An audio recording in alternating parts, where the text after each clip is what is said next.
From the CSI Softball Complex on the campus of the College of Staten Island, CSI Sportsnet presents NCAA Division II softball coverage on the ECC Network. In today's non-conference matchup, the College of Staten Island Dolphins host the Goldey-Beacom College Lightning.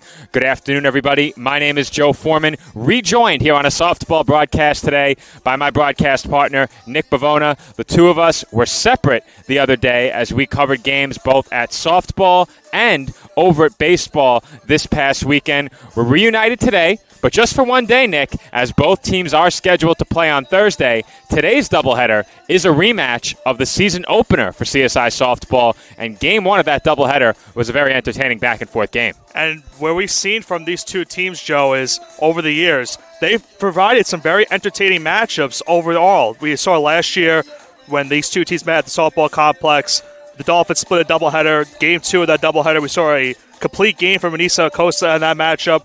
But speaking about Anissa Acosta for the season, Joe, we saw what she did on Friday against Deauville. Obviously, the big blow, the two-run game-winning single in the bottom of the sixth inning.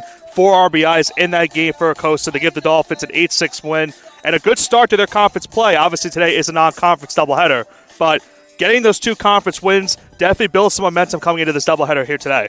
No question about it, Nick. And you mentioned Anissa Acosta. Her numbers on the season, fantastic so far. A team-leading .426 batting average and 61 at-bats. She has 26 hits, already 12 runs scored, 12 RBIs, 7 doubles, a home run. She's slugging at .590, on-base percentage up above .500, OPS of nearly 1,100. Tremendous start for Acosta, who had a perfect game at the plate during that doubleheader against Deauville. She was 4 for 4 in the early game, but Eileen Balderas continues her great season, and both Olivia Wanzer and Olivia Warner last week had fantastic weeks. Wanzer hit 600 last week, Warner up above 460. Both had several RBIs, several extra base hits, and a big part of that was a big Dolphins win over American International back on Wednesday of last week. And look what you've seen these last couple of game shows from the Dolphins. Their offense has exploded in these last 4. Obviously, they lost that first game against AIC, but that second game they scored 12 runs in the win over the Yellow Jackets. And then on Friday we saw them score 10 runs against the Saints in game number 1, scoring 8 in game number 2 for that victory. So the Dolphins' offense has certainly exploded these last couple of games. That's something that Goldey-Beacom is going to have to contend with here today in trying to stop this prolific, well, I should say early on for this prolific Dolphin offense. Well, speaking of prolific offenses, let's take a look back at the meeting between these two teams earlier in the season. The Dolphins fell behind early, 1-0, then scored 9 runs in the third inning. They led 9-1. Goldey-Beacom came all the way back and tied the score at 10 in the home half of the 7th. The Dolphins pulled it out in extra innings, and we've seen now quite a few games like that. Very high-scoring games, hit totals well above 20. In this particular game, the two teams combined for 28 hits. And maybe that's something we see here today once again with these two teams. Obviously, Goldey-Beacom in their last matchup faced Holy Family. They got a sweep in that doubleheader, and they shut out both games in that one. So obviously, their pitching did really well in that doubleheader, but it will be tough with this Dolphins lineup here today. They've obviously, as I mentioned, have scored a lot of runs their last couple of games, especially in the earlier meetings that these two teams had in the season. So we'll have to see how this one fares out. Well, you took the words right out of my mouth, Nick. That doubleheader against Holy Family for the Lightning on Tuesday of last week. Back-to-back shutout wins, 3-0, 1-0. And Nick, for the first time all season, this has been the McDonald's pregame show. However, it is time to introduce the starting lineups here at the CSI Softball Complex. So we will step off headset for now. And when we return, we will have the start of today's game between the College of Staten Island and the Goldey-Beacom College Lightning.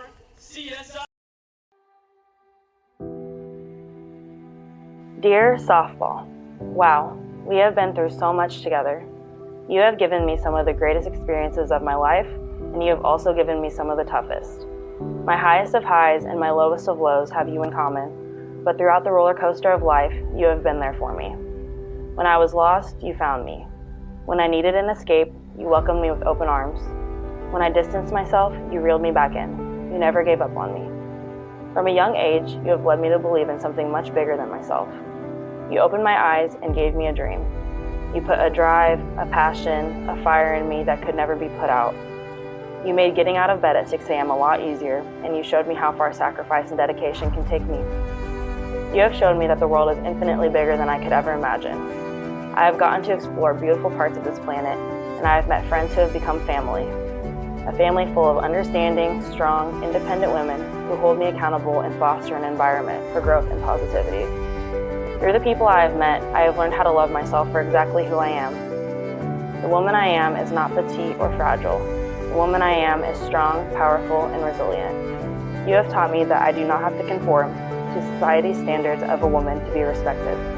I used to let those standards define me, but through you, I have realized that my stature and my strength have allowed me to do things that I have dreamed of my whole life. The woman I am has allowed me to hold a trophy up in front of thousands of people. The woman I am has given me a platform for change. That platform for change cannot be taken lightly, and I choose to play with a fire burning so bright that it could light someone else's. I owe that to you after all you have done for me. The most important thing I have learned from you is courage. And by courage, I do not mean absence of fear. By courage, I mean that I have felt an immense amount of pressure, fear, and uncertainty, but put my heart on the field anyway. Because of you, I no longer doubt myself because I know that through triumph or trial, I am growing. You are not who I am, you are what I do. Though you are not who I am, you have made me who I am through the experiences and opportunities you have given me. Thank you for a life of highs and lows. It has taught me balance. Thank you for making my life interesting, to say the least. Thank you for teaching me to believe in myself. You deserve it all and more. Love, Paige. And we are back from the CSI Softball Complex for the start of today's non-conference doubleheader between the College of Staten Island and Goldey-Beacom College. Once again, this is Joe Foreman rejoining you alongside Nick Bavona on the call today as the Dolphins look to make it a 3-game win streak following a pair of wins. I should say actually a 4-game win streak as they defeated American International as well. But Nick, going for their 3rd straight win here at home today, the Dolphins send Alexandra Frenza to the circle. And Frenza, we know, Joe, is certainly a formidable force in that circle here today for the Dolphins. So they're hoping that she gives them a good start here in game number 1. And her first pitch of the game is popped straight up on the infield. Easy put out for Eileen Balderas, and McKenna Frank is retired to open up the game. Can't ask for anything better right there. 1 pitch, 1 out to start the game for Frenza. McKenna Frank leading things off for Goldey-Beacom at the plate now. Hannah Davis. She'll be followed by Alex Lowry. Bryn Bowman. That's bunted up the first base line. Handled by Acosta, who lost her footing. 3-4 on the putout, and they're quickly 2 away. 2 pitches, 2 outs now, Joe. How about a nice quick start for Frenza? Now 1 out away from a 1-2-3 first. Rest of the Lightning lineup, batting 5th, Morgan Scott. Batting 6th, Autumn Simpson. Batting 7th is Gabriella Manzo, as that pitch is in for a called strike to Alex Lowry. Batting 8th is Bree Snover. And batting 9th is Emma Friel. So that's popped up, foul territory, and out of play beyond the fence. So after needing just 2 pitches to get the first 2 outs of the inning, Joe, now 2 straight strikes for Frenza, and is 1 strike away from a 5-pitch first inning. If this inning does extend another pitch, we'll get you the CSI defensive alignment. 0-2 the count on Lowry. Pitch from Frenza. Inside. On the infield for the Dolphins, first to third, Acosta, Warner, Balderas, Motley, left to right in the outfield. Stalker, Latour, Mockery behind the plate, Noth. As that's hit well out to left field, Stalker gives it a look, but that lands just shy of the warning track and rolls to the base of the fence. It's a 2-out double off the bat of Alex Lowry, and the Lightning have a runner in scoring position with 2 away in the first. And a good shot into left center field. Really no chance right there for Stalker to make the play in left field. And now the Lightning have a runner in scoring position with 2 outs, trying to bring home the first run of this game. At the plate, Bryn Bowman. Bowman with an early RBI opportunity. She takes low for ball 1. So after seeing the first 2 batters go down the first 2 pitches, Joe, now the Lightning started to make Frenza work here, trying to get that first run of this game. Bowman, the leading hitter for Goldey-Beacom, comes in hitting at .376, 32 of 85, 13 extra base hits, 30 runs batted in this year, slugging at .600 on base percentage, .460. That's fouled away.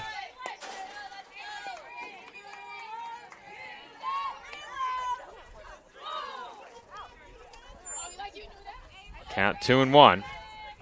And Nick, there are some priceless exchanges that you catch when you sit this close to the dugout. Don't really get to hear that often when you're at baseball from where we're sitting in the press box. No.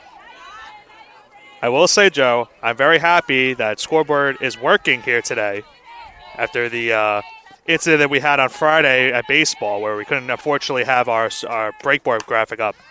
That's hit well to left. Stalker settling underneath it.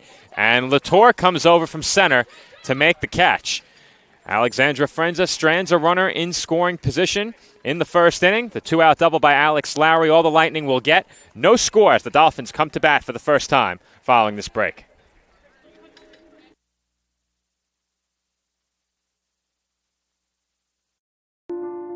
Dear softball, thank you. Thank you for taking in that crazy hyper 5-year-old and giving her a way to channel that energy so positively. Thank you for the role models you have given me. Thank you for teaching me how to be a teammate. Thank you for teaching me how to deal with failure. Thank you for all of my friends. Thank you for giving me an opportunity to go to a university like the University of Florida and get my degree while playing this incredible sport. Thank you for the bond you have created between me and my family.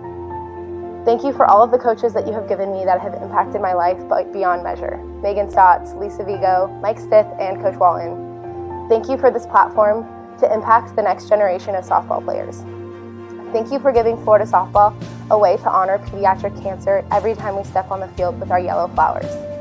Thank you for the feeling of playing for something so much bigger than myself. Thank you for being so much more than a sport. This sport has given me everything and more.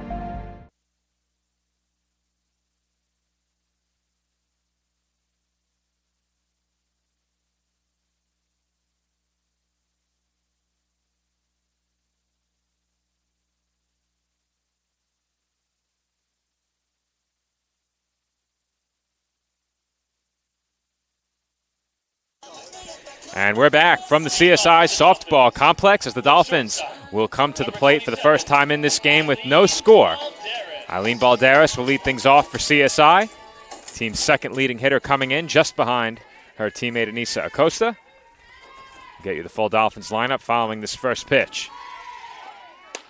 Abigail O'Shields in the circle for Goldey-Beacom. The lineup she will face: Balderas, Motley, Acosta, Wanzer, Noth, Latour, Warner, Mockery, and Stalker. Comes the 0-1. That's in for a strike.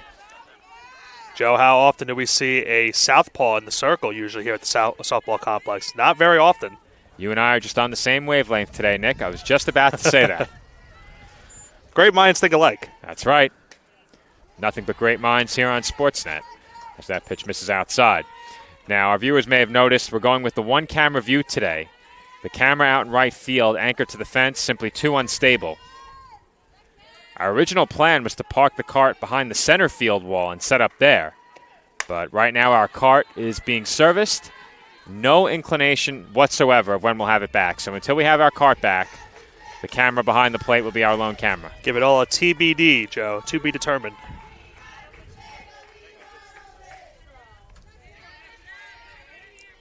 One ball and two strikes, the count on Balderas.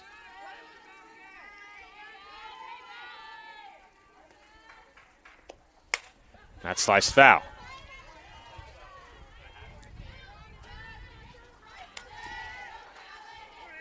I mentioned the batting average already for Balderas, 424.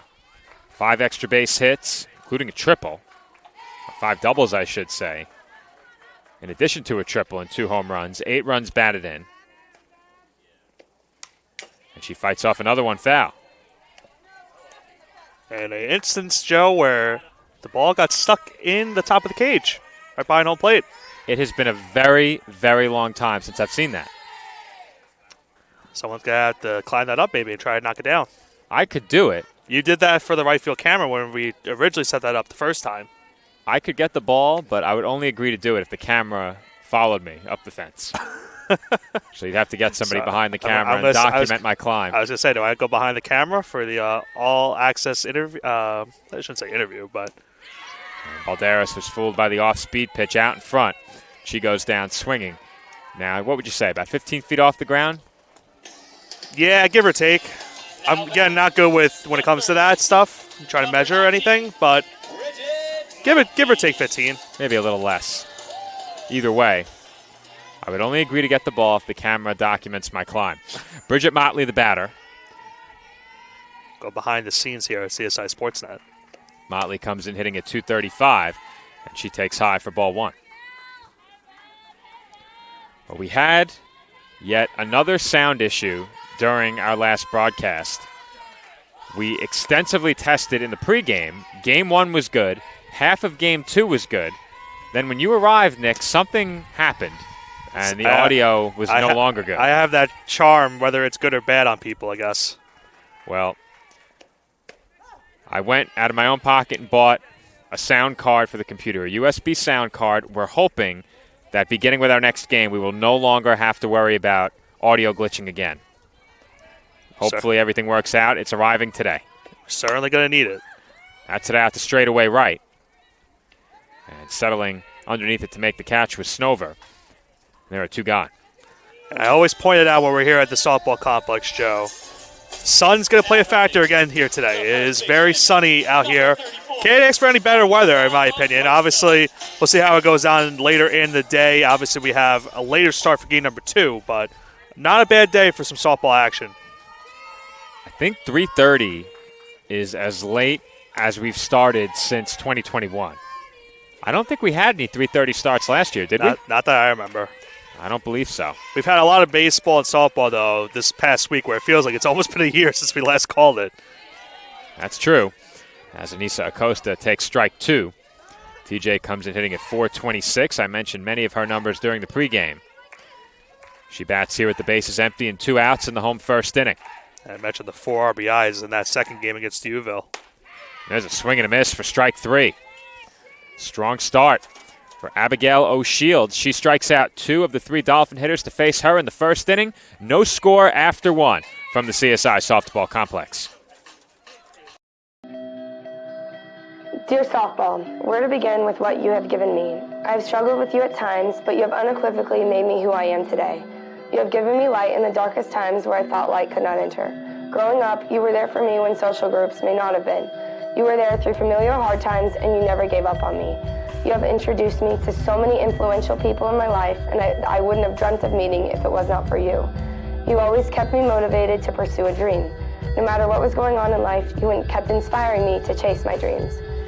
And you have taught me many life lessons of overcoming, perseverance, and what it truly means to dedicate yourself to your craft. You have taught me that success is not guaranteed or promised, and that it is earned every second of every day. Softball, you have guided me, pushed me to be my best, and inspired me. You kept me going when I thought I had no more to give. At times, you were my last hope.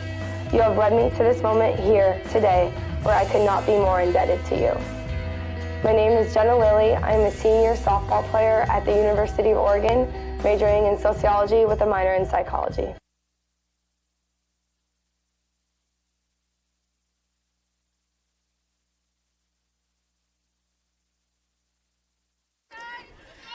And we're back here on CSI Sportsnet. As Morgan Scott will lead off for Goldey-Beacom in the road second inning. No score between the Dolphins and the Lightning. As the first pitch from Alexandra Frenza is in for a called strike. Frenza got herself into a little bit of a jam after getting the first 2 outs on 2 straight pitches. Gave up a 2-out double, but was able to work out of it. Didn't get you Frenza's numbers in the first inning, but the CSI starter comes in with a 5.16 ERA, a whip of 1.94, and a record of 1-4 across 10 appearances and 8 starts. She has 1 complete game, as that swung on and missed for strike 2. In 40 2/3, she's allowed 54 hits, 34 runs, 30 of those earned. She's walked 25 and struck out 17. Opposing batters hitting at .314 against her. That's off the outside corner for ball 2. And we know, Joe, she certainly has the durability to go a full distance in these games for the Dolphins. So we'll have to see how long she goes today. Dolphins are hopefully trying to get the win for her. There's a good pitch on the inside corner for a called strike 3. And Frenza has her first punch out.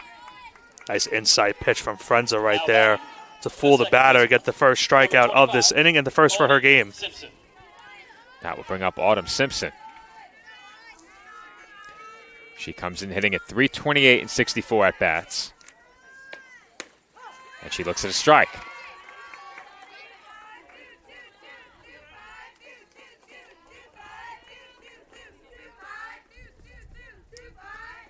Comes the 0-1. That's fouled away. I will say, Joe, I'm very happy. I can feel my hands today after what happened on Friday. Friday was a very, very frigid day. So. And you were in the press box. Well, we had the window open for the camera. That was the issue. You could have closed the window, Nick. Well, yeah, but the problem was I didn't know if that was going to interfere with the shot that we had. Well, it would have interfered with the shot, but we have the outdoor shot. Well, the problem was, and I'll mention that after this next pitch. A suffering broadcaster doesn't help anybody. That's I was going to say, our outdoor camera went out for a little bit because of the battery issue, so I had to fix that afterwards.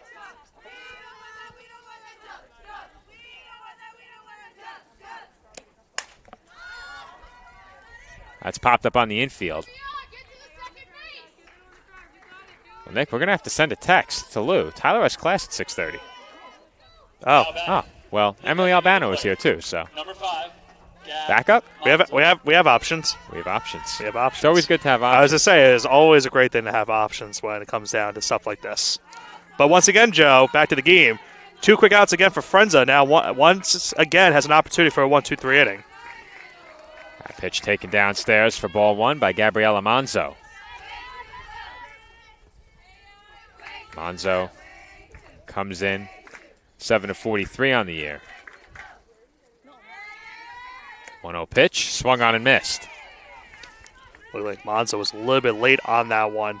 Nice pitch from Frenza to even the count at 1. You mentioned the 2 shutouts for the Lightning their last 2 games. I mentioned the slugfest that these 2 teams played earlier in the year. Last 4 games for Goldey-Beacom. 1 run, 3 runs, 4 runs, 3 runs. I think this game certainly has an unpredictable sense of it. You can either get a pitcher's duel between these 2 teams, Joe, or we could be in for another offensive shootout. Frenza looking for her second scoreless inning. That's fouled away as Monzo stays alive. When it comes to these games, we always love the unpredictability that they bring to us, so curious to see how these 2 go. Regardless of what the stats say, I think, as I always say, there's something new that we witness every time we call a game. Well, like you said, we saw the foul ball that was hit behind the plate and still stuck in the cage. I mean, that's certainly new. It's been a long time. Been many, many years since I've seen that. Comes the 2-2. That's up and away for ball 3.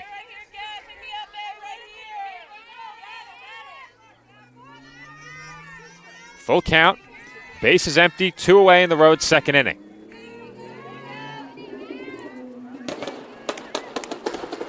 That pitch is in for a called strike 3. Monzo goes down looking, and the road second inning comes to an end. 2 scoreless innings for Alexandra Frenza. Dolphins will look to give her a lead when we come back. Dear softball, you taught me so much, from how to be a competitor to dealing with adversity.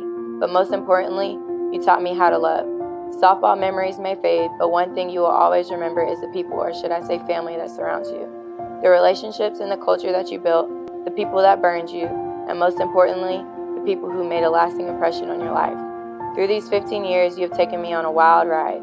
You taught me how to overcome heartbreaks, whether that be teammates leaving your team or 7th inning walk-off losses.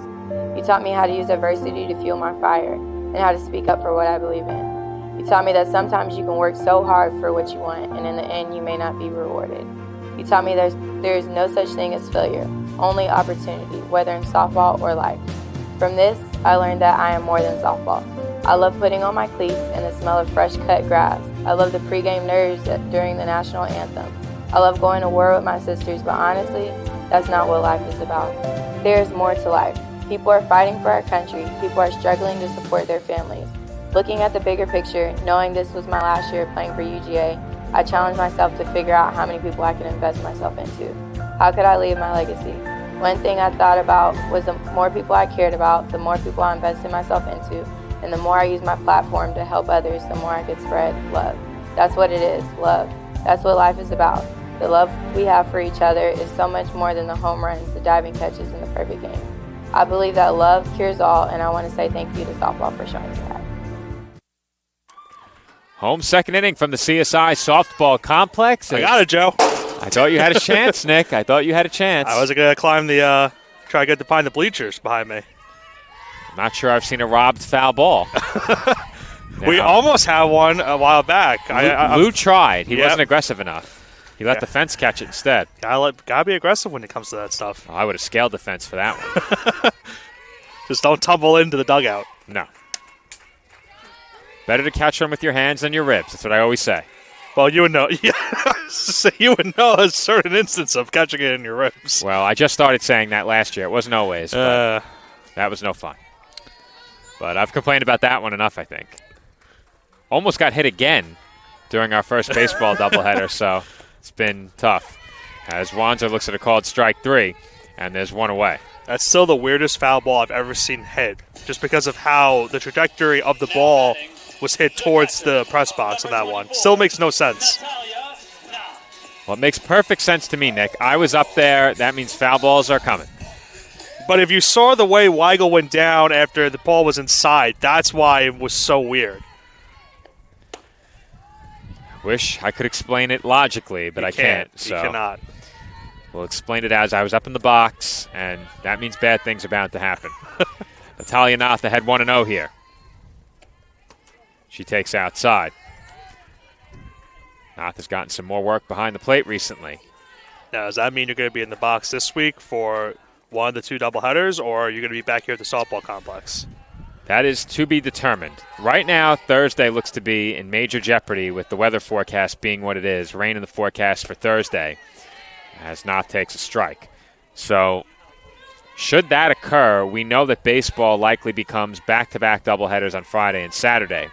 Softball will already be here on Saturday against Queens. So we'll be split up on Saturday as that swung on and missed by Noth. And the count evens up at 2-2. Saturday to be determined right now. Next weekend going to be a bit of a challenge. Specifically Sunday. That's true. As Noth pops one up foul and out of play. Certainly going to be a big week next week for a lot of reasons. Just a couple reasons. We're pretty busy next week, if I recall. Yeah. 2, 4, 5, 6, 7. That's a very busy week. That's a very busy week. And Noth goes up the ladder after that fastball as she strikes out. And O'Shields has now punched out 4. O'Shields has really fooled these Dolphins so far, Joe, forcing them to chase on some pitches on the outside corner, and that one a little bit high for Noth to make contact. So be up to Latour with 2-away in the inning to try to get the Dolphins their first base runner. Shields comes in with a 2.44 ERA on the year. She has struck out 116 batters in 86 innings. 4 shutouts, 9 complete games. I was going to note she's wearing sunglasses on the circle. That might be another first. I like the look as Latour pulls that one foul, and she's quickly in a 2-strike hole. I almost groaned, Joe. That foul ball almost hit a car. That was driving on the exact same time. Just a little bit too close for comfort. Latour behind 0-2.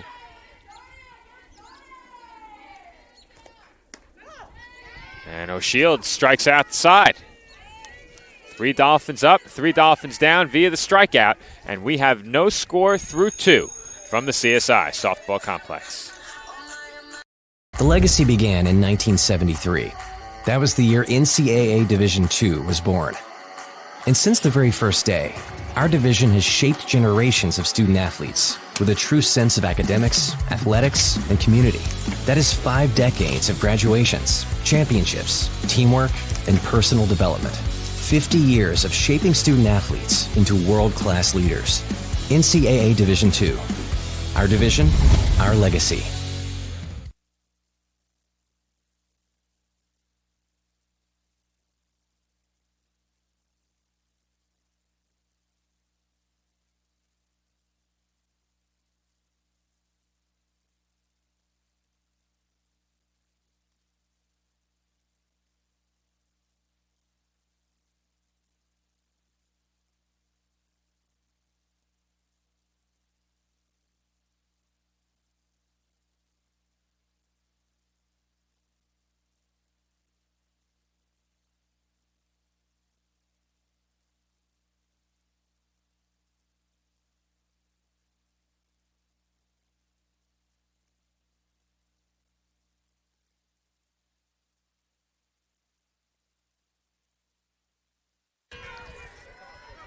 We're back for the start of the third inning from the CSI softball complex.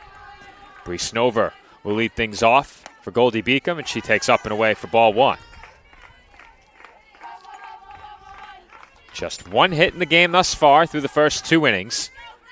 That was a loud 2-out double by Alex Lowry in the road first. Snover looks at a strike. Fred's with a little bit of an off-speed pitch on that one. Makes the count now even at 1. 1-1. Fouled away. Hits it a little bit higher. Maybe gets that ball down from the cage. Didn't miss by much. Didn't miss by much. Perhaps I'll climb up after the game. I'm sure if someone just throws a softball at it, it'll come down. I want to climb. As that's popped up to second, and Warner makes the catch. But I thought you were the Green Goblin. You don't climb. So I should glide. Your enemy glides. Climbs, I should say. It's true. You can climb. I can glide. My glider's in my trunk. There's a long backstory behind why I'm the Green Goblin all of a sudden. You jumped straight to the finish of the story. Missed the rest of it. Well, that started all over here at the softball complex. It did start here at softball. That is right. The origin story is here. If we have a break in between innings with some time, I'll share. Emma Friel at the plate. She's behind 0-1 and takes high. I'm sure our viewers always love story time with you and I. We have a lot. We so. have a lot. I hope so. I have now 9 years plus worth of stories from covering games here at CSI. It's hard to believe next year will be 10 seasons. Full decade.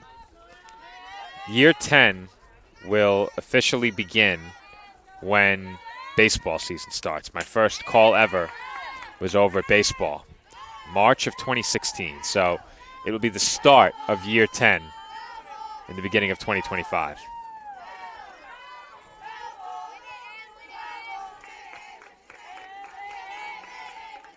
Pitch from Frenza on its way.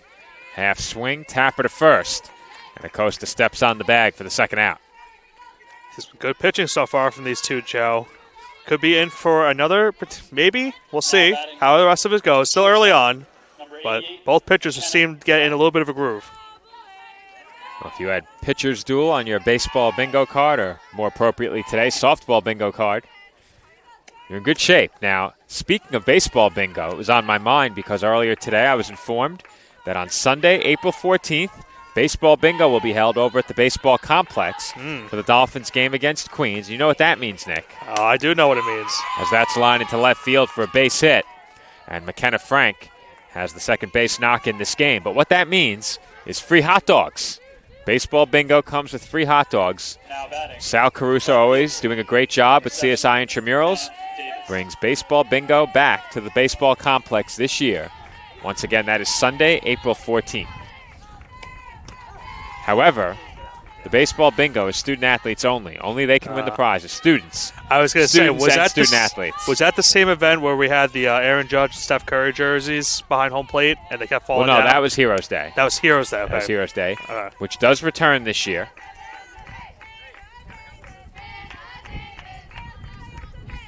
So certainly a lot to look forward to the next couple weeks, the next couple months. At the plate here, Hannah Davis, Lowry on deck. Frenza gets ahead on Davis. 1 ball and 2 strikes with that last swing and miss.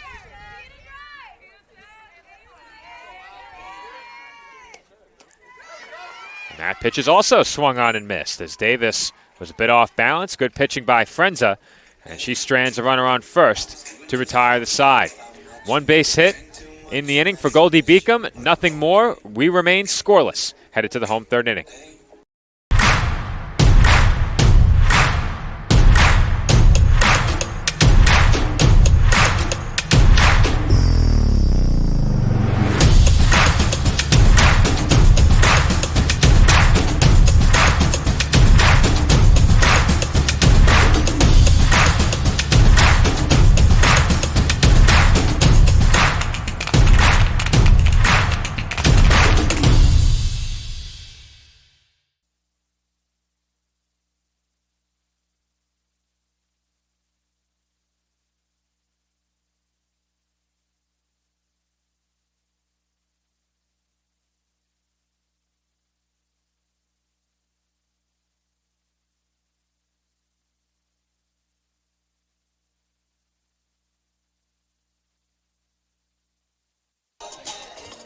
home half of the third inning from the CSI softball complex, as the Dolphins will send 7, 8, and 9 to the plate.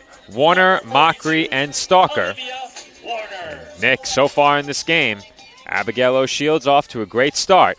Has already struck out 5 of the first 6 batters to face her. And you saw that last inning, struck out the side. So the Dolphins still looking for their first base runner of this game. And Warner fouls that pitch back.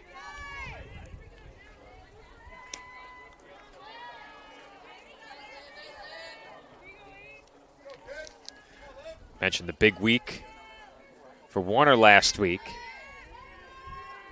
462. So that misses for ball 1.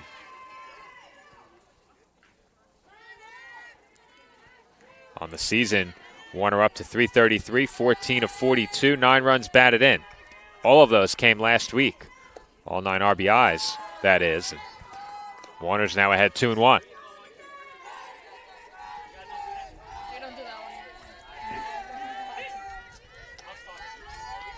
Someone's trying to start a chant behind this, Joe. A chant that's no longer said by the team. Won't name any names. That swung on and missed by Warner for strike 2 as I had to let out a sigh of displeasure. That chant is retired. And Warner chases high as she swings and misses for strike 3. 1 away in the inning. Speaking of retired, 7 straight retired by O'Shields to start this game. And now 6 strikeouts early in the bottom of the third inning. Well, that was quite the segue, Nick. And as a master of the segue, I must say that was quite impressive. Thank you. Thank you. Avery Mockery, the batter.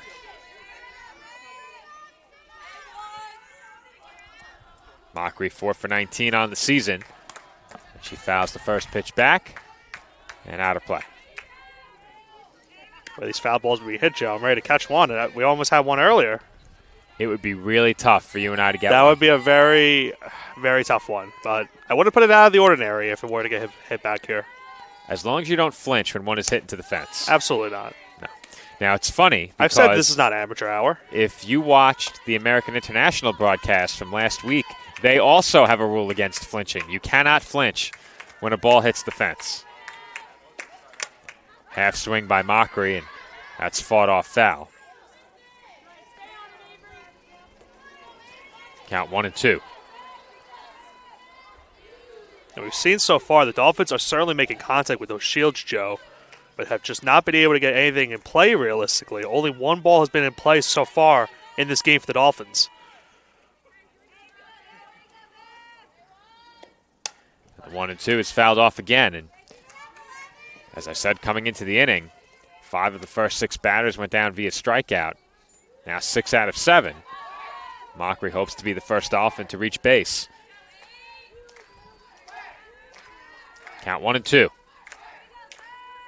Pitch on its way. And that misses low. Shields definitely thought she had a strike right there. Good-looking pitch. Down even the count at 2. And we've seen a lot, Joe. Mockery does lead these at-bats to force the count. So an opportunity here, potentially get the count full. She's done it during her entire career at the Dolphins, as that's lofted into shallow right center. And that is dropped on the dive. Great effort out in right field to make that one close by Snover, but she couldn't hold on. And the Dolphins have their first hit of the game. I think even if it was trying to get caught, Joe, I think that would have not counted as a catch. It looked like it bounced into the glove as it hit the ground. But the Dolphins have their first base runner of the game with that one-out single. See if CSI can make something of it. 1-out base hit for Mockery, the first CSI hit of the game. And you could see it, Nick, out in right field. Snover really battling with the sun. As that hit off the bat of Stalker, foul ball. And you mentioned it before, Nick, the sun a factor, especially for the right fielder. The sun sets directly behind us as we are seated to the left of home plate, barely up the third base line. That's grounded to short. Chance for 2, but double play is just so tough to turn, and Stalker beats the throw to first easily. So 2-away now in the inning. Back to the top of the order for the Dolphins. Eileen Balderas will try to extend the inning. Balderas With a pretty good at bat her first time up. Battled off some pitches foul. Back and forth plate appearance ended in a strikeout. She comes to the plate here with Stalker now on first base and 2 out. That's a good job behind the plate to keep that one from going to the backstop by Friel. And we've seen early on, Joe, the Dolphins are chasing a couple of pitches from O'Shields that have led to some of her strikeouts. So if the Dolphins can force her to throw those mistake pitches and get something that they can hit on, they might have a chance to get their first run of the game. That rising fastball by O'Shields has been deceptive in this game, and there you see Balderas right on cue. Went after it. That pitch is so tough to lay off.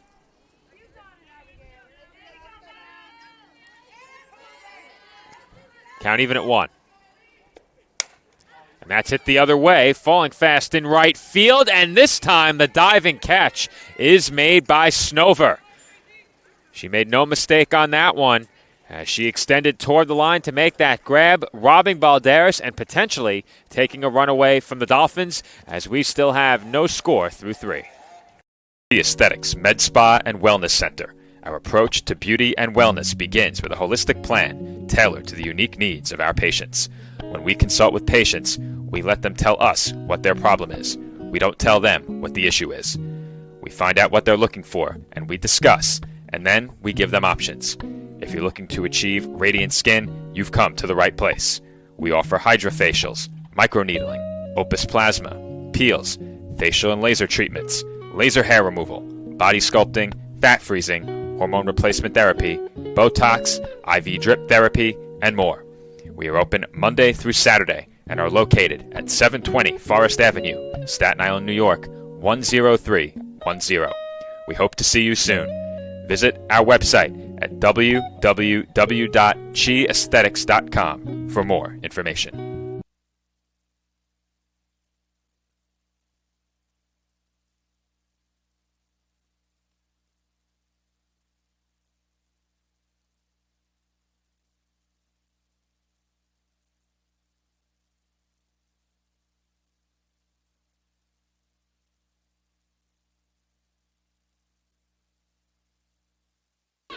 Number 2, Alex Lowry. Alex Lowry will lead things off for the Lightning here in the top half of the 4th inning. Still no score from the CSI softball complex. Dolphins made a bid to take the lead as Eileen Balderas sliced one down the right field line, but she was robbed on a diving catch in right field by Bree Snover. That catch potentially saving a run sends the game to the 4th scoreless. The 0-1 pitch from Alexandra Frenza is in for a called strike 2. I don't think Lowry was expecting the off-speed pitch on that one. Didn't look like it. Lowry has one of the 2 base hits for Goldey-Beacom in this game. That came all the way back in the 1st inning.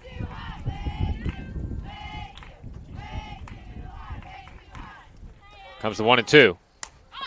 That's popped up behind the plate. Out of play.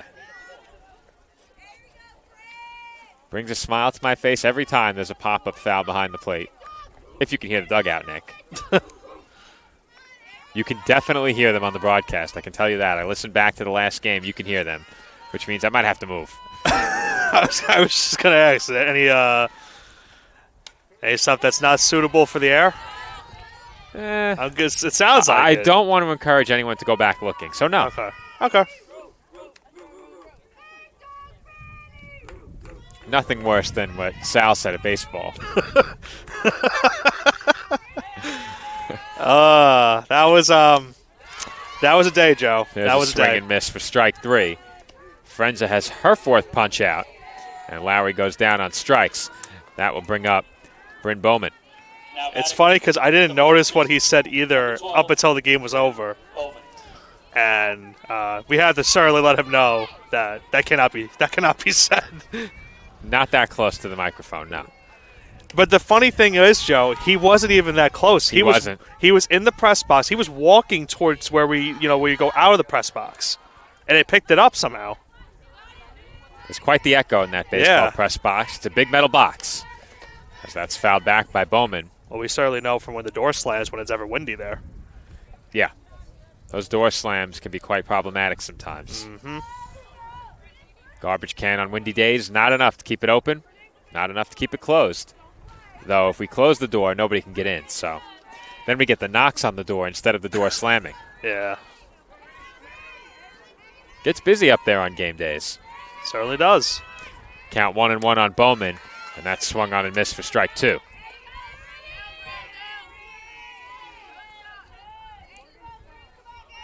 Bowman 0 for 1 at the plate in this game.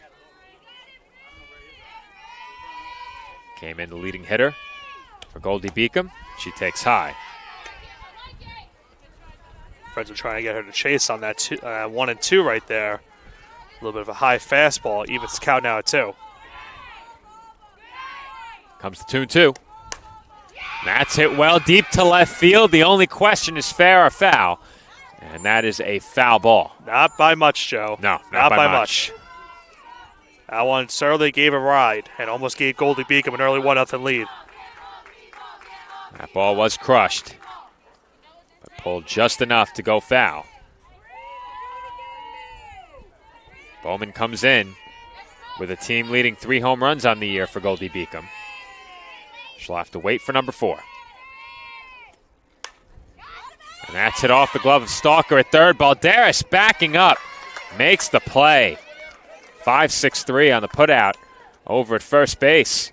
There are 2 gone. That's just good fundamental baseball right there, Joe, by Balderas. Always want to have your shortstop or any of your middle infielders backing up on a play like that. Able to back up the diving play off Ismaili. It went off of her glove. Balderas makes the play, throws a strong throw to first base, just getting the runner out for the second out of the inning. That pitch sails upstairs for ball 1. Morgan Scott 0 for 1 at the plate. Now, I made the mistake several times over at baseball, and you corrected me, so I'll correct you. It's fundamental softball she's playing. I introduced us as being at the softball complex at least 2 or 3 times already this year when we were up the hill at baseball. I've still got baseball in my mind from calling those 2 games on Friday. That was a long day for you. I know. Comes the 1-1. The off-speed pitch misses low. There's the chant. Well, apparently the Lightning have no objection to that chant. Well, maybe not. Maybe the chant isn't retired, Joe. Maybe, at least for us, it's retired. That's lined into right center field, and that is down for an extra base hit.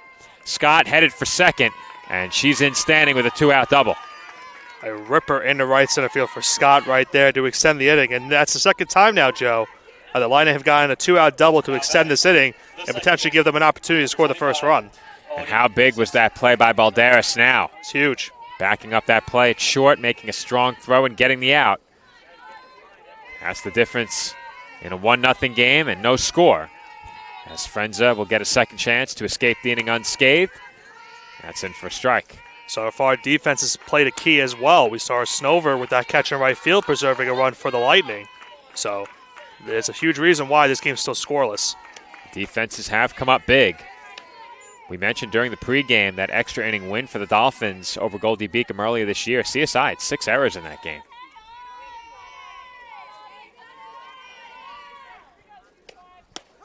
That's in for a called strike. Count now 1-2.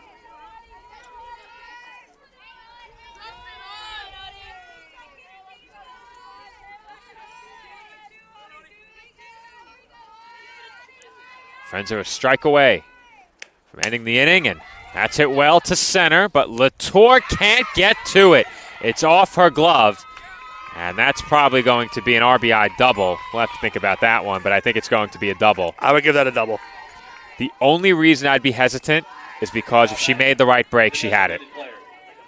But that ball was smoked. We'll give it a double. And the Lightning take a 1-0 lead. 2 straight 2-out doubles for the Lightning. They now have the first run of this game. I think this is the first time we've seen Latour play center here at home. Certainly is the first game I've called where she's played center field. Did a great job in the corner outfield down in Florida. Called a couple of games where she played left. As that's hit over to third, Motley has it. And the throw to first is in time to retire the side. But not before back-to-back 2-out extra base hits give Goldey-Beacom the lead. They lead Staten Island 1-0 heading to the home fourth. Kettle Black on Staten Island, a top 5 wing joint in America by Food and Wine magazine. Serving daily lunch and dinner at the bar or on the floor. Perfect for family and group parties with top shelf drink and delicious food. From great times with good friends. Live sports and watch parties. To Staten Island's hottest nightlife. The Kettle Black features live music and DJs weekly. The Kettle Black features daily and nightly food and drink specials. The best Staten Island has to offer is at the Kettle Black. We'll see you there at the Kettle Black, located on 415 Forest Avenue, Staten Island.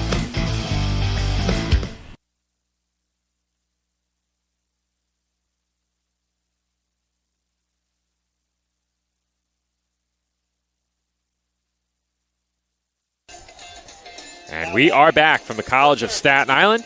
Number 19. The Dolphins now trail for the first time today, 1-0. It was back-to-back, 2-out doubles by Goldey-Beacom to give them the lead. And now Bridget Motley will come to the plate for CSI.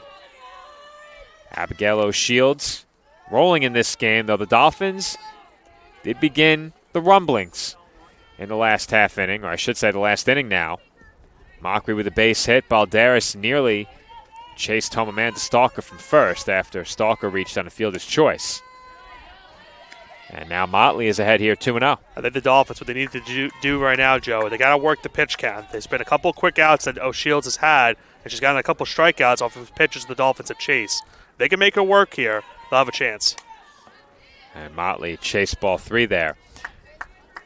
I think for the Dolphins, getting a second look at O'Shields will help their approach the plate a bit. And certainly this is the spot in the lineup you want to have. You have 2, 3, and 4 leading off this bottom of the fourth inning. 2-1 the count on the Dolphins' third baseman, and Motley takes a strike.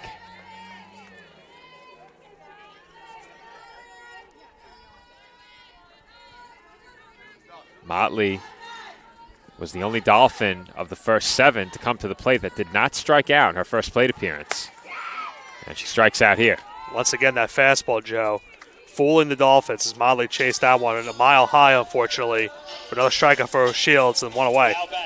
It's really hard to gauge how much that pitch is rising from the angle I'm on, but you have to think that pitch has some wicked movement to it. That ball is chased. And on top of that, when it's coming in as quickly as it is, you have to make your decision a bit sooner. And that, of course, lends itself to chasing some pitches out of the zone. As Anissa Acosta drills one into right center field. That's down for an extra base hit. TJ pulls into second, and she's on with a 1-out double. Oh, that's a good start for CSI after the early out. Acosta gets it into right center field, and all the Dolphins hits so far in this game have gone into right field. That one, a nice shot off the first pitch. Now give the Dolphins a runner in scoring position for the first time today. Olivia Wanzer. At the plate now, Olivia Wanzer. Huge week for her last week, 9 of 15 at the plate. And she pops this one up on the infield. And the catch is made at short by Frank for the second out. So after giving up that double now, Shields 1 out away from escaping the jam here. He'll be up the Noth. Now batting, the catcher, number 24, Talia Noth coming to the plate in a spot that for her isn't unfamiliar. She's been asked to pinch hit with runners on base quite a bit the last couple of seasons. Has seen some increased time behind the plate over the last few games, and now she bats for the runner in scoring position and 2 away in the home fourth inning. Acosta represents the tying run. That's chopped to the right side, handled at second, and the toss to first is in time to get Noth for the final out of the inning. Dolphins strand Anissa Acosta on second base after a 1-out double, and CSI still trails by 1 as we head to the 5th. Hobra, a taco joint, Staten Island, where we're proud to have shared our family-first spirit with people from throughout New York City and the world. With indoor dining available both at the bar and on the floor. Or step outside for additional seating and an outdoor bar. Serving beer that's crisp, ice cold, and worthy of a day at the beach. Cocktails that explode with flavor. And great food made with the freshest and healthiest ingredients available. Events feature food and drink specials, live music, and the best of Staten Island nightlife. Your CSI Student ID saves you 10% on your dining order at Hobra. Visit us at 412 Forest Avenue, Staten Island.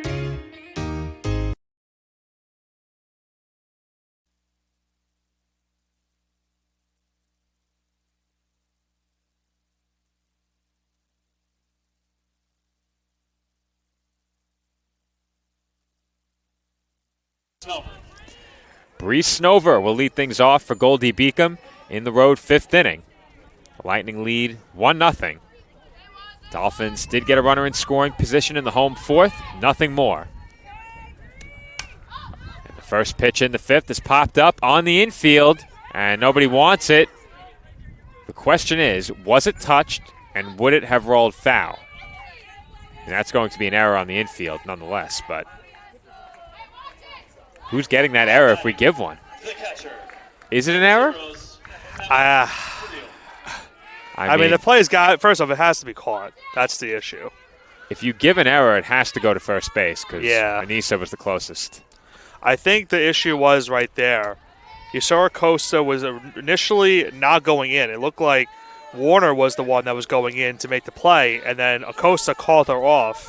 And then by the time Acosta got to the ball, which is too late. Yeah, I think you got to give an error on that one. It's not the pitcher's ball, and I think the closest. That's going to go to error. Has to go down as an error. And the scoreboard people to let them know that's an error on the play. So that's one that's got to be made, unfortunately, Joe. But if the Dolphins get out of the inning and keep this a one-run game, they can certainly look past it. No doubt they'll be able to look past it if they get through the inning. That remains to be seen as Frenza has fallen behind 3-0. And Emma Friel takes strike one. Friel 0 for 1 at the plate. Chance to move Snover into scoring position with a walk or a base hit. And Friel takes ball 4. Now, something I'm seeing more and more, Nick. Players sprinting through first base on walks. I'm certainly not sprinting anywhere I don't have to. I was trying to think of a comment, but I couldn't think of anything. Well, I'll tell you, I sprinted up and down the hill 3 or 4 times. I certainly sprinted from my car. Runners going, throw to third, on target, in time. And they get the lead runner. Balderas barely, Joe, held on to that ball. That's a great job by her. That was a really nice play, and the Lightning tried to take advantage of the bunt defense the Dolphins are in. CSI executing perfectly as Balderas covered third. And that's an out, basically given away by Goldey-Beacom in that spot. That's, again, another good heads-up play from Balderas. We saw her back up earlier on a play to third base, doing it again right there on the bunt. And that's grounded through the middle for a base hit. Throw comes home. I was shocked Warner got there. She did cut it off. And they had a play at home. Throw had to be perfect, but the run does score. It's now 2-0 Lightning on an RBI single by McKenna Frank.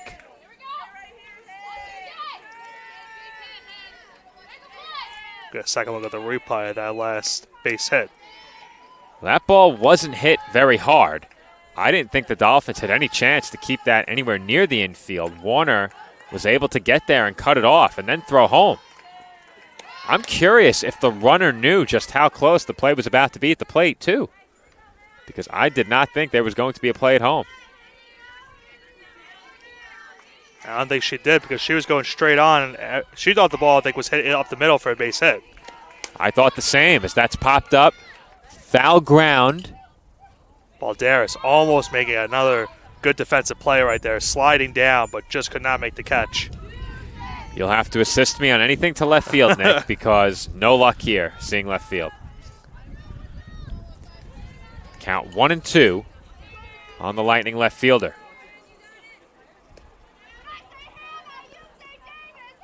Frenza looks in and delivers. That's high.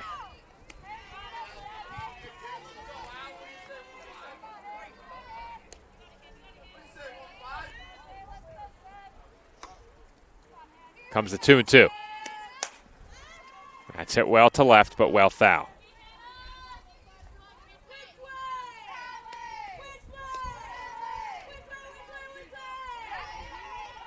It's a big out for Frenza here. Difference between a base runner and an out in this spot. A big one, and could potentially lead to another run. As that off-speed pitch is lined into left center field for a base hit. Runner over at first, will hold at second. And there are now 2 on with just 1 out. Following that base hit, Goldey-Beacom all of a sudden beginning to pick it up offensively. That's now their 6th hit of the game with that previous single. So that'll lead to time being called at the plate. Yeah, I think we're going to have a new pitcher, Joe. New pitcher for the Dolphins will be Corinne DiMartini.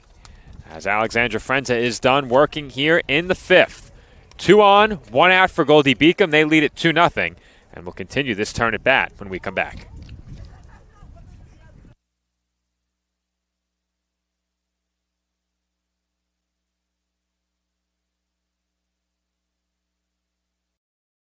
No, I'm right. The podcast that uncovers the origin stories of some of the biggest names in sports, media, and entertainment.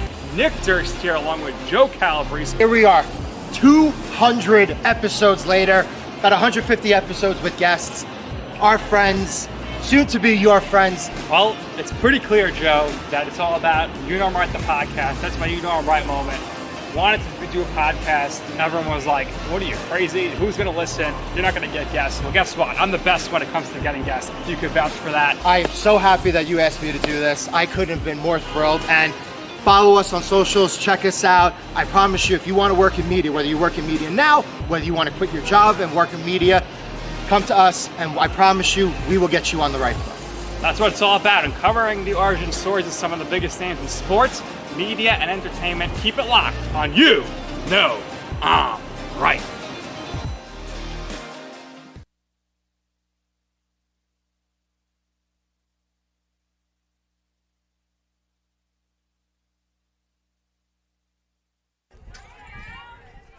And we're back from the CSI softball complex as Corinne DiMartini takes over in the circle. She will look to strand a pair of inherited runners and keep this a 2-run game, working in the 5th inning. It's a big spot, obviously, with a 2-run game, 1st and 2nd, only 1 out in the inning. It'll be up to her to try to keep this game within reach for the Dolphins. That's chopped toward 3rd, and Motley plays it in foul ground. The numbers for DiMartini this season: she comes in with a 5.53 ERA and a whip of 1.58. She has a record of 1-0 across 4 appearances, all in relief. In 6 1/3, she's allowed 9 hits, 8 runs, 5 of those earned. She's walked 1. Opposing batters hitting at .310 against her as that's chopped through the left side for a base hit. And a run is headed home. They have the runner in a rundown now between 2nd and 3rd. Motley throws to Warner, and the out is recorded there. So, Nick, you take over. I'll try and help Stephanie score that one. I'll capture the replay as well to help us also with that scoring play. But nonetheless, it's another run for the Lightning. They now have a 3-0 lead. Another base hit. It's another base hit for Alex Lowry as well. An RBI single on the play. So let's look at this here from my perspective, Joe. So base hit into the outfield. The left fielder is going to throw it into the cutoff mid, which is Acosta. That goes to the second baseman, Warner. She throws it to Motley at 3rd. Then Motley throws it back to Warner at 2nd. Well, Nick, the runner's still at 2nd. Number 12. So did Warner lose the ball maybe on that play? Well, in that case. Or did they? There's no way they called interference on that, no? You can't call interference on that. I think they did. I mean, there is no way that could be called interference. There's just no way. Not again, Joe. Not again. Let's. I'm going to look at the replay. Let's watch again. the replay. I can't see it, but you can walk us through it, Nick. So Acosta will throw it to Warner at second. She throws it to Motley at third. Then Motley throws it back to Warner at second. But I don't see the ball never comes out. So that must have been an interference call. The ball never came out of Warner's glove. What are you supposed to do in a rundown? I guess what they're saying, and this is my guess, what they're saying is that when she didn't have the ball, she was in the baseline. But where else is she supposed to be? I've never seen an interference call, though, at second base. That's why I'm confused by it. That's a very unusual situation with there being a rundown, but the runner's going to stay put. Now, I think reading lips, I think they called it on the pitcher. So if you didn't hear Tracy, she said obstruction on the rundown. And I think they called it on DiMartini. I'll have to replay it again. I want to see where play it one more time. I want to see where DiMartini is on the play. That's why it's confusing. I was reading lips when I picked that up, but it's possible that's what was said. We'll have to do it after the at-bat because it is a very lengthy replay. So I want to see exactly where DiMartini is on the play that could have obstructed the runner from going back to second base. Well, the score is now 3-0. That did not change. However, there is still just one out in the inning. That's grounded foul by Bryn Bowman. Bowman comes to the plate 0 for 2 and bats here with 2 on, 1 away.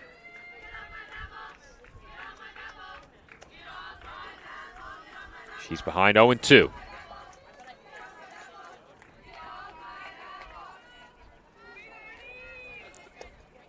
That pitch misses high. So as soon as this at-bat ends, Nick, cue up that replay. Let me know when it's running on the screen and walk us through it. Okay. Maybe I'll pause it, too, where I see DiMartini on the screen to see maybe if that had anything to do with it. That's grounded through the left side once again for a base hit. Run headed home from third.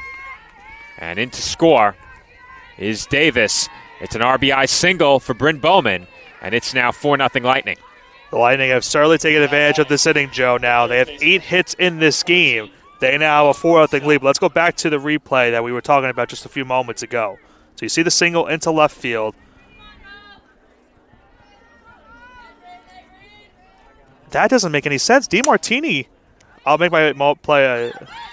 Potential for a double play here. And they get it. They got it. 6-4-3, double play grounder.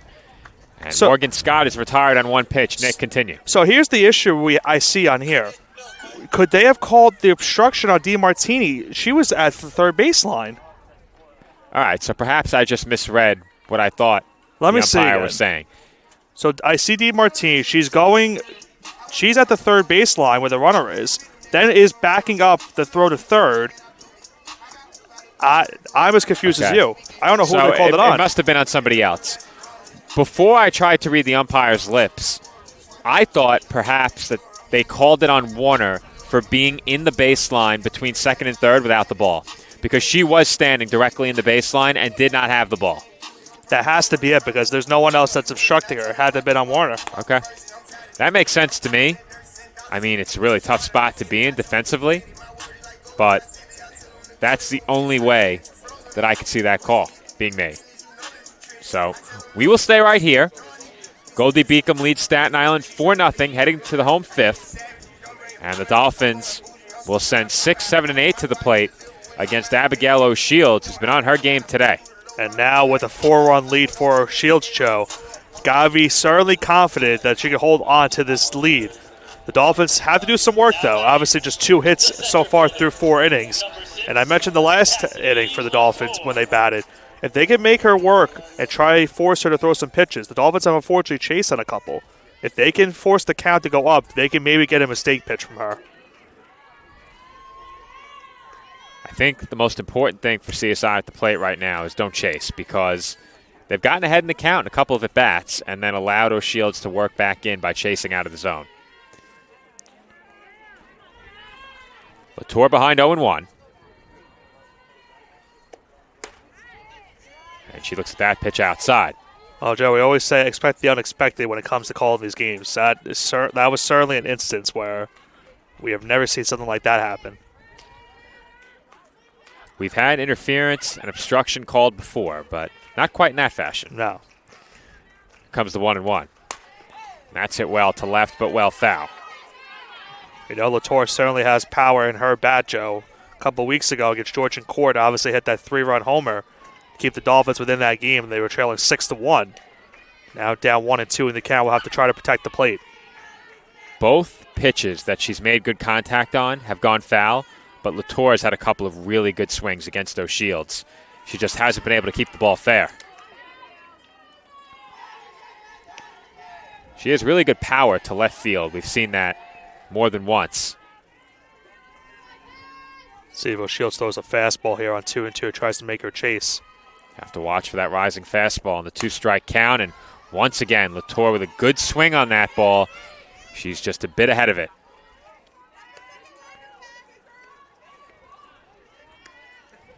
Count remains 2 balls and 2 strikes on the Dolphins center fielder.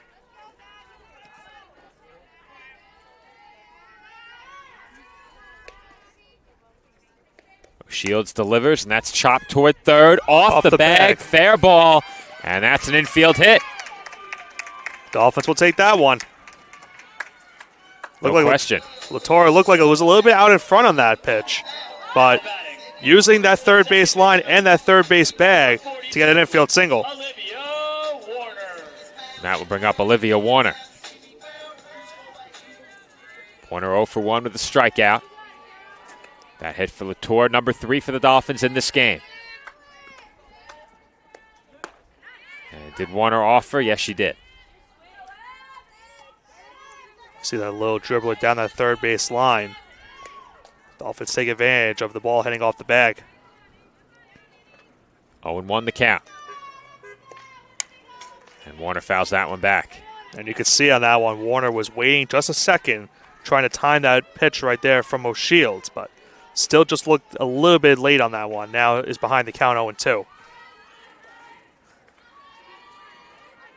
Warner behind 0-2. Pitch on its way. And that was swung on and missed for strike 3.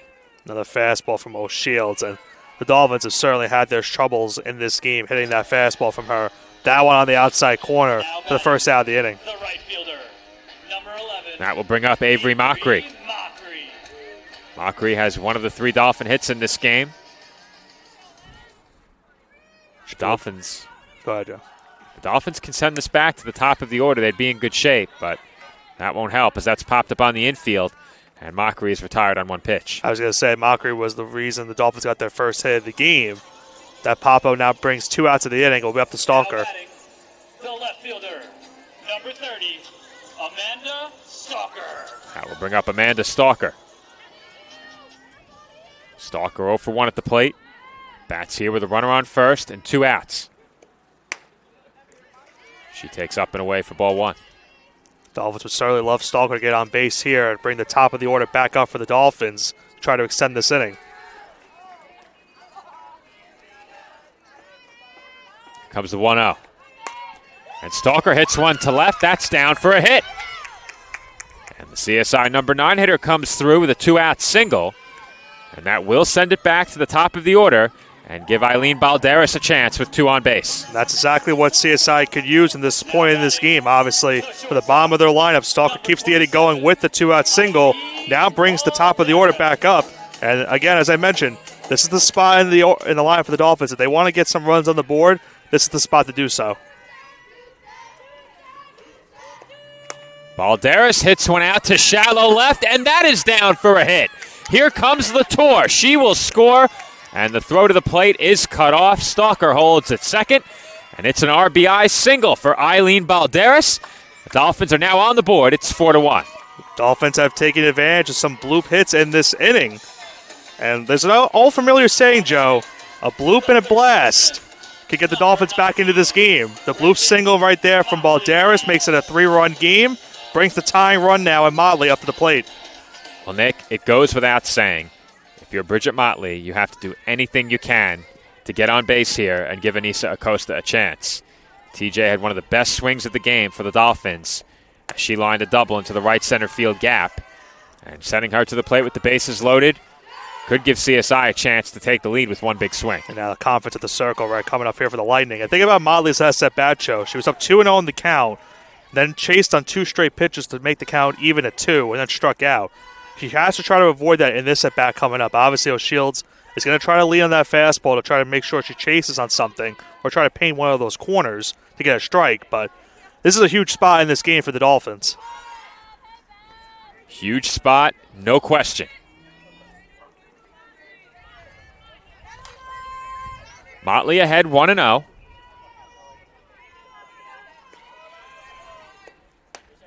And that misses up and away. And I think if you're Motley here, I think you take all the way. Do not swing at anything until you're giving a strike by O'Shields. And Motley slices that one foul. So much for that, Nick. So much for that. Now the count 2-1. And if you're O'Shields, you do not want to force this count to go 3-1 and give Motley an opportunity to get a walk.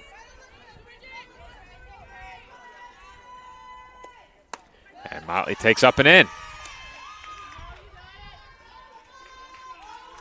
And I think if I'm Motley here now, I definitely try to go, not swing at anything and try to force the walk.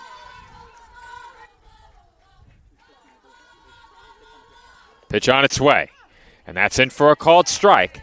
As the count runs full, or I should say, yes, it does run full. Scoreboard got me there, Nick.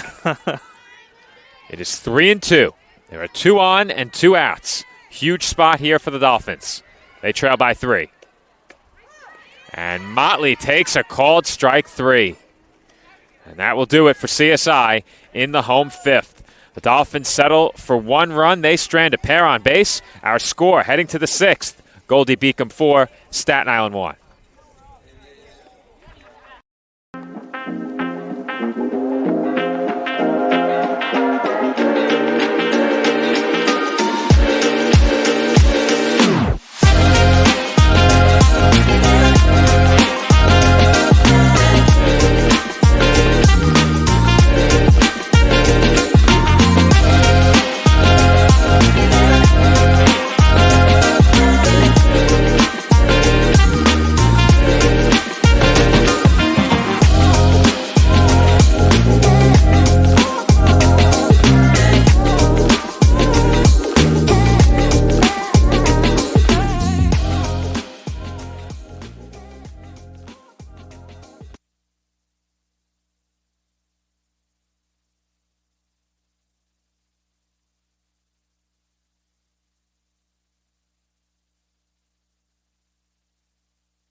And we are back from the CSI softball complex, where the Dolphins did get a run in the home 5th, but missed out on a chance for more. Stranded 2 on base. They send Corinne DiMartini back to the mound, or I should say, to the circle. I had to make sure I beat you to it, Nick. I knew you were chomping at the bit. It took me a second to realize, but not the first time I've done that. They send Corinne back to the circle, trailing 4-1. Listen, I said baseball earlier. You said mound, and it happens. It happens. Autumn Simpson at the plate for Goldey-Beacom, and she takes out of the zone. Count 1-2. I think it's very important for the Dolphins in this inning, Joe. They can keep this a 3-run game, obviously down to their final 6 outs. They keep it within 3, especially how that last inning went. And that's hit well to left center field. Stalker looks up as that hits off the fence. Simpson headed for second, and she is in standing with a leadoff double. Well, Jinx Supreme almost went right in full effect right in that one, Joe. Almost a home run into left center field, just hitting one bounce off the wall for a leadoff double. That ball was hit very well and certainly appeared to have a chance off the bat. The wind is blowing in from the outfield. That probably didn't help. As we're going to have a pinch hitter coming to the plate here for Goldey-Beacom. Raina Pelkak will be the batter.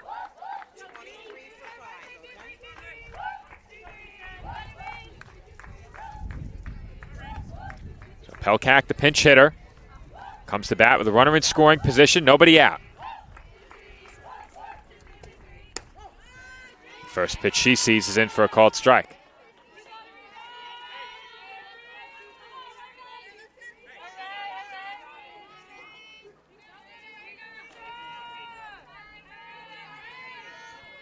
Here comes the 0-1. And that's grounded through the left side for a base hit. Stalker comes up throwing, and her throw was perfect. It was cut off by Acosta. And the Lightning now have runners on the corners with nobody out, following that pinch hit single by Raina Pelkak. And that might lead to another pitching change for the Dolphins right here. But once again, another single through that left side for the Lightning. And that gives them the corners. Still nobody out in the inning with them up 3. Seemed like just about every ball they've hit off of DeMartini has been to that left side or into left center. As we're going to have another change here for the Dolphins. Pitching change for CSI as Brooklyn Meller will come in relief of DeMartini. She inherits a tough spot with runners on the corners and nobody out. As she will hope to keep this a 3-run game. At the very least, the Dolphins would like her to limit the damage to 1. We'll see what she can do when we come back. Our score, Goldey-Beacom 4, Staten Island 1, as we play on in the top of the 6th.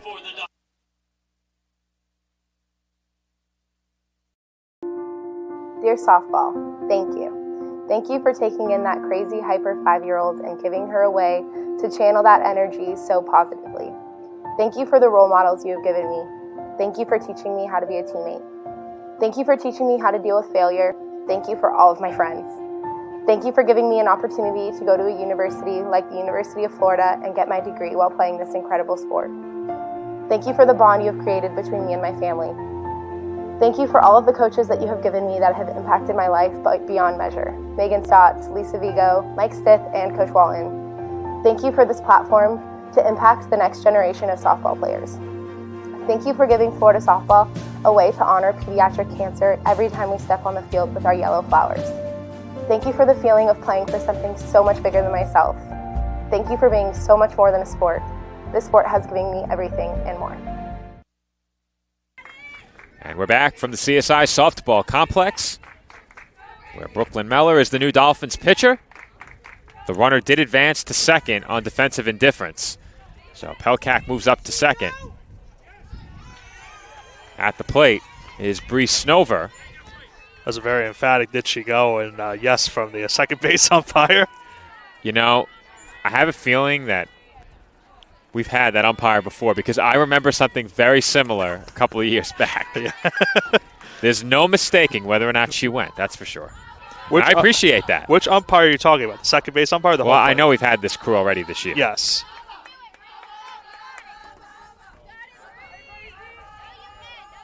Count 1-2 on Snover. And that's grounded to third. Motley comes home, and that's a good play as they cut down the lead runner, and a rundown is induced between first and second. They'll have to keep an eye on the runner at third, and that will allow Snover to move up to second base. That's one, Joe. A Warner, she's got to hold on to the ball and just make sure that the runner doesn't go on any type of throw. Certainly would have had the out if she held on to it, but... All right, so hold on, Stephanie. This runner's still second, so you have to put that in first. Nick, you can take over. I'll work on this play. So you just go to plays, move that runner up to second base. So now still one out of the inning. It's still second and third for the Lightning. So that one's in the dirt for a ball, 1-1. Emma Friel is the batter here for Goldey-Beacom. Still 2 runners in scoring position for the Lightning. All right, had to do some work as co-statistician.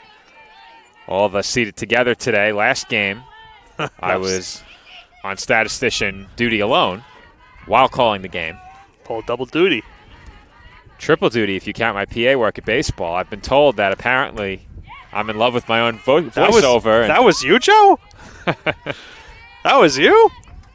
The latest coming into the desk is that I'm too in love with my own voiceover work and that we don't need public address announcers ever again. Well, that's what I've been told. We're going to have to investigate. That's grounded to short. Balderas looks the runner back, and now CSI is 1 out away from escaping this inning. Still down by 3. So now an all-important out here. 2 away in the inning. McKenna Frank. It's up to her to try to give Goldey-Beacom an extension of their lead right now with 2 outs. If Meller can escape this inning without allowing a run, that would be an incredible job in relief.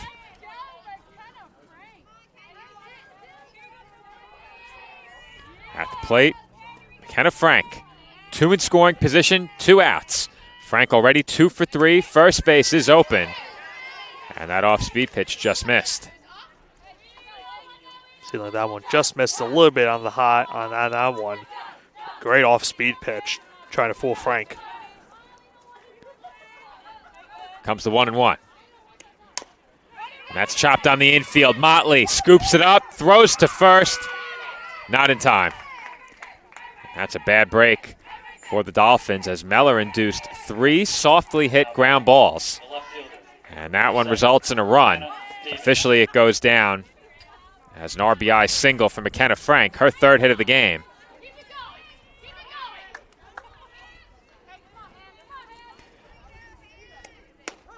That pitch is in for a strike as Hannah Davis comes to the plate 1 for 3 with a chance to make this a 5-run game. So it was not an easy play at third base for Motley on that one. There was a brief bobble. I'm not sure it made a difference. As that's grounded toward the middle, Balderas has it, and she throws out Davis to end the inning. Dolphins allow a run, but nonetheless a great job in relief by Brooklyn Meller to limit the damage. And CSI will trail by 4 when they come to bat in the home 6th.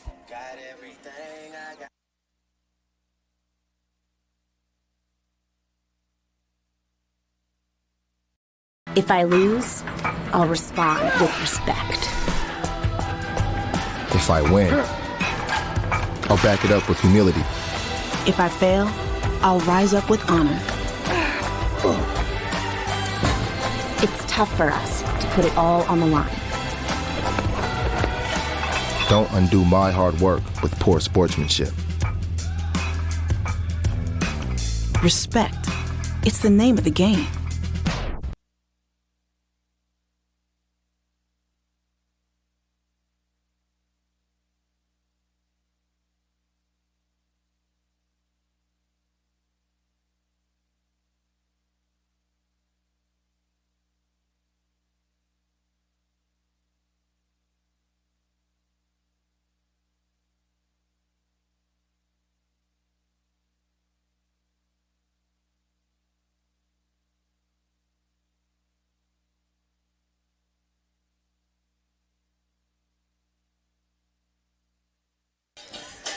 Anissa Acosta will lead off for the Dolphins in the home 6th inning. CSI now trailing 5-1, though it could have been much worse, as Brooklyn Meller did a great job in relief to limit the damage. The Dolphins will hope to do some damage of their own, and Acosta gets robbed to open up the home 6th.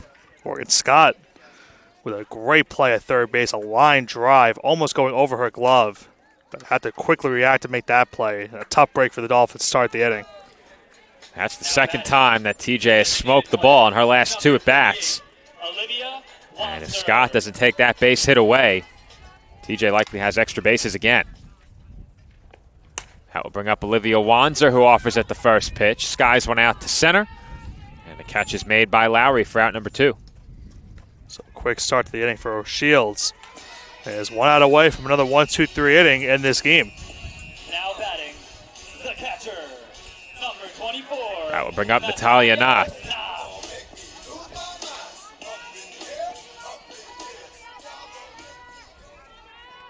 Nath 0 for 2 at the plate. And she hits one well to left down the line.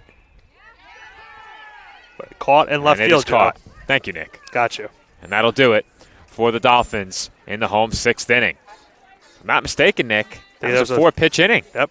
4-pitch inning as the Dolphins go down 1-2-3. They trail 5-1 headed to the 7th. On and off the court, we're focused on creating lifelong opportunity, and that starts with education. More college athletes are earning degrees than ever before, but we've still got work to do. That's why we're raising the bar for incoming freshmen, so they're prepared when they get to campus. And why teams can't play in championships unless they make the grade. Education matters, and putting academics first creates a pathway to a lifetime of opportunity.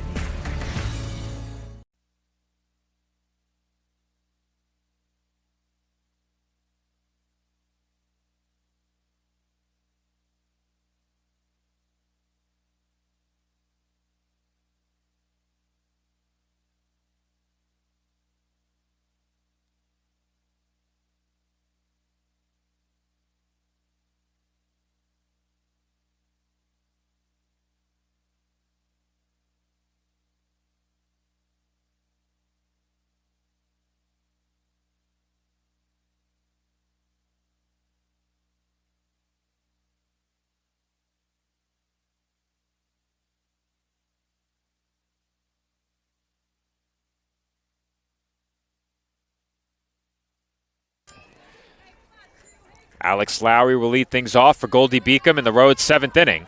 The Lightning leading the Dolphins 5-1. Brooklyn Meller back to the circle for CSI, and she misses high with ball 1.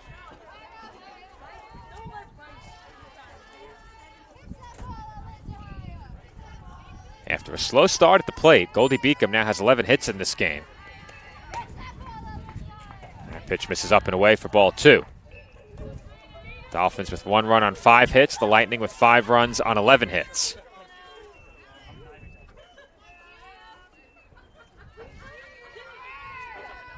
Comes the 2-0.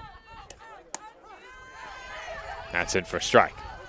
And now for a couple of ground balls in that last inning, Joe. The Dolphins could be down a little bit more than they're currently down here in the top of the 7th. It could have been worse for CSI. Could also be a 3-run game if that ground to third was hit just a bit harder. Motley had to charge and make a really tough exchange from the glove to her throwing hand in order to have any chance at first. Count now 3-1 on Lowry. And she looks at ball 4. So leadoff walk to start the top of the 7th. So the Lightning have a runner on to start. Number 12, Bryn Bowman. That will bring up Bryn Bowman.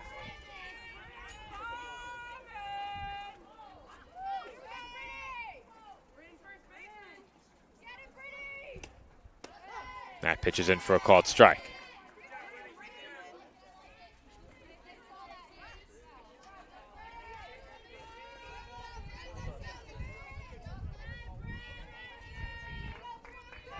Comes the 0-1.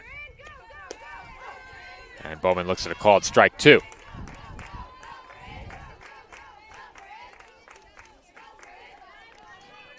Bowman in this game 1 for 3 at the plate.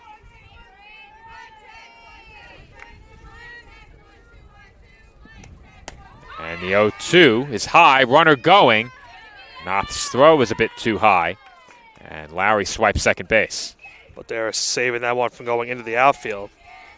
Holding that runner at second. That's a big play by Balderas. The Dolphins obviously can't afford to give up another run in this game. And there's a good off-speed pitch from Meller as she gets Bowman swinging for the first out. All-important first out right there for the Dolphins, trying to keep this 4-run game and trying to give them a potential spark if they can get something in the bottom of the 7th to try to tie this game. That will bring up Morgan Scott. Scott 1 for 3. Had that snag over at the hot corner in the previous half inning on the line drive by Acosta. She's behind in the count here, 0-1.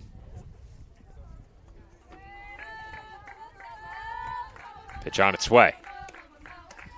That sails high.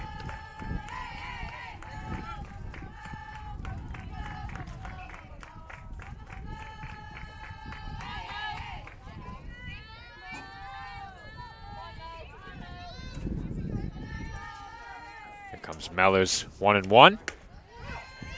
That's taken for strike.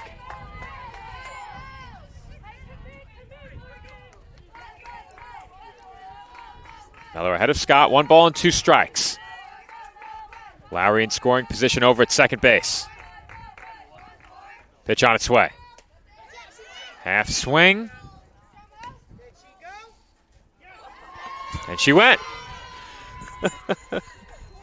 Emphatically stated by the infield umpire. Always love good emphatic umpire when making decisions here at the softball diamond. So 2 right now in the inning for the Dolphins, Joe. And they're 1 out away from escaping this potential runner from scoring from second. Looking ahead to the next half inning, Dolphins will have 6, 7, 8. Before that, they'll have to get through Autumn Simpson. And Simpson hits one well to left at Latour, and it's over her head. She initially broke in. That will go down as an error as it went right off her glove. And it's a run-scoring error as Simpson pulls into second base standing. Tough break right there for Latour. And still, you have the sun still battling in, and that one you mentioned, she creeped in a little bit, try to make the play, try to jump to try to accommodate for the missed timing of the ball, but unfortunately goes over her head, off the glove, and giving the Lightning now a 6-1 lead. Well, like the last ball that was hit her way, that was hit very hard. By no means is that an easy play, but it's a play that needs to be made. That's chopped to third. Nice job by Motley handling the short hop, and she throws to first in time to retire Raina Pelkak for the final out in the inning. But not before the Lightning tack on one more, helped along by a Dolphins error. Goldey-Beacom now leads Staten Island 6-1. Dolphins down to their final 3 outs.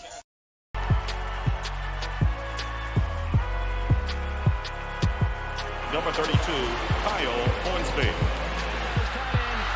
Inside the 30. Touchdown. Michaela Burgess.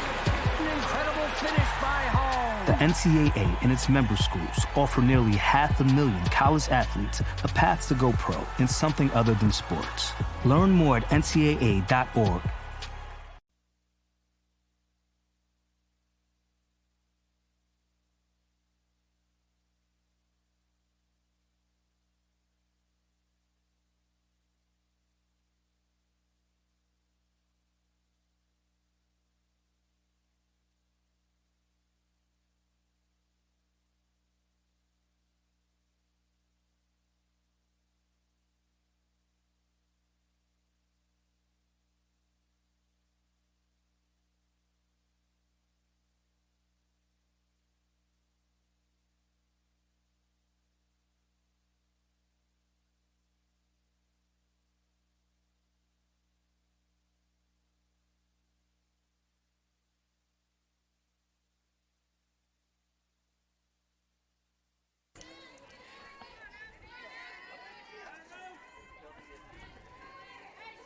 Cassidy Latour will lead off for the Dolphins in the home 7th inning.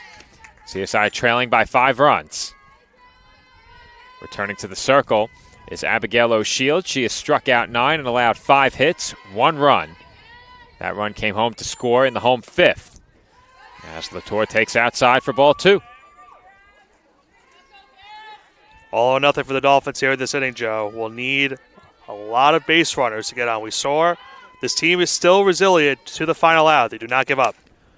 That's hit a mile high. Foul territory. And foul. And out of play. I think I had a pretty good read on that one. So if you look back at the games last year, the Dolphins lost 10-6 in Game 1. They bounced back to win 5-1 in Game 2.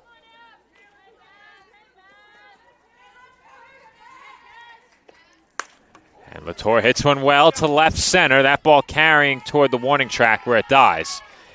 And the catch is made for the first out. Another well-hit ball from Latour in this game. Just unfortunately, as you mentioned, died right in front of the warning track. Dolphins now down to their final 2 outs here in game number 1. And that will bring up Olivia Warner. Warner 0 for 2 with a couple of strikeouts. The first pitch is in for a called strike.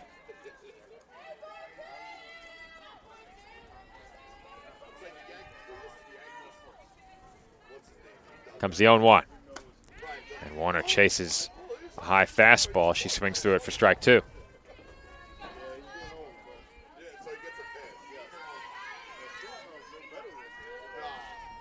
Comes the 0-2. There's a swing and miss for strike 3. Another punch out for Shields in this game, Joe. And I'm certain you can tell me how many now strikeouts she has in this one. With 2 outs and the Dolphins down to their final out. Avery Mockery will be the batter. Mockery has one of the 5 Dolphins hits. She's 1 for 2. The on-deck batter, Amanda Stalker, also has one of those hits, as does Eileen Balderas in the hole, as Mockery looks at a strike.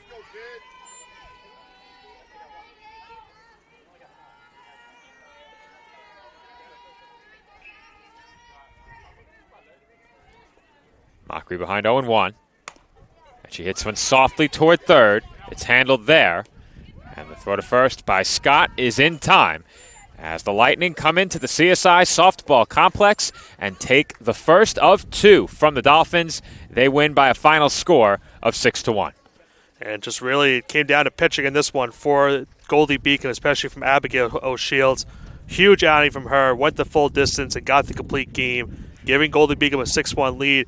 And unfortunately for Joe, also came down to the Lightning started to pick up their bats in the later stages of this game. They got 11 hits to finish off this one, get 6 runs. They also took advantage of 2 Dolphin errors in this one.